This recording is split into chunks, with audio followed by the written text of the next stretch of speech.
Dear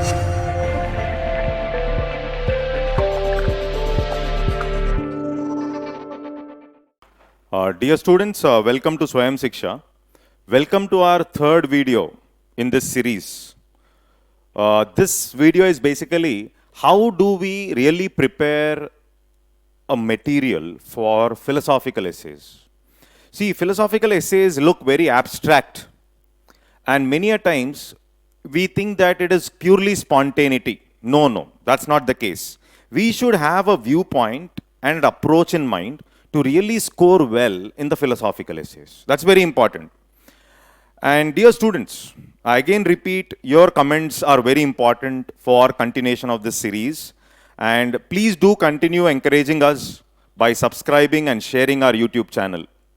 Okay, and this particular video basically will take up a previous essay. Previous essay is, this is the previous essay. Past is a permanent dimension of human consciousness and values. Many a times we think once we have read ethics, we can write a philosophical essay.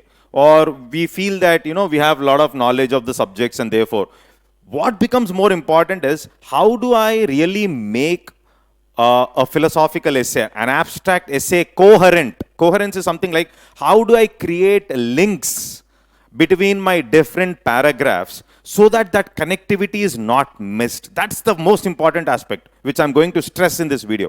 So that is the area where most of the students fumble. Okay, so that is basically how to bring in a coherence, how to create links between different paragraphs for an abstract essay like this. This is the example of that abstract essay, which is a previous UPSC essay. So here the essay says past is a permanent dimension of human consciousness and values. Now, if you see what will be discussed in this essay. So first we have to prepare our structure. How do I prepare the structure? One can be an introduction, which I will show. Now here, if you see, we have written how past influences consciousness and values. How can past have an impact on consciousness and values? Then, is it right to decide actions based on past experiences? Is it okay? Is it really okay to decide our actions completely based on past experience? Okay, so that is another part here. Okay, and then how to reconcile past with the present? Okay, so that means how should I use my past to take good decisions in the present? Okay, how to reconcile past with the present? And then other dimensions that influence human consciousness and values. Is it okay that if I take past as the main aspect, because for humans we have the ability to think. So is it okay that past determines our present and future, or are there anything else other than just the past experiences, etc.? So this is what I'm talking about, other dimensions that influence human consciousness and values. So this is something like transition to the main body. This is how I transit to the main body. And then you come up with different paragraphs, what I'm going to write and how do I go ahead. Okay, so here if we see, I have written a Pavlov's experiment here. So Pavlov came up with this conditioned stimulus. Here I'm talking about the dog experiment here, where the dog and the bell, or whenever the bell rang, okay, the food is offered to the dog. Okay, so this is basically, we are talking about something like the conditioned stimulus. And after a particular period of time, though there is no food, whenever the bell rang, the dog started salivating. So this experiment makes it clear that our past experiences influence our response to a stimulus. Okay, this is for a dog. I was giving an example of a conditioned stimulus. And the same works with the humans also. The experiment holds true for human beings as well. Past is an important dimension of human consciousness because we learn from our experience. Everything is experience. We learn from our experiences, past experiences. And the experiences could be our own, or ancestors, our culture, our traditions. But what is the difference between an animal? So here I say, if past alone is going to determine my human consciousness, then what is the difference between me and an animal? So human being is one entity which can take conscious decisions. I can take conscious decisions, whereas my dog cannot. So here what I mean here is the experiences could be our own, but it need not be our own, our ancestors or culture, whatever it is. But what is the difference between an animal and a human if past experience alone decide our behavior? This is what is the main key area there.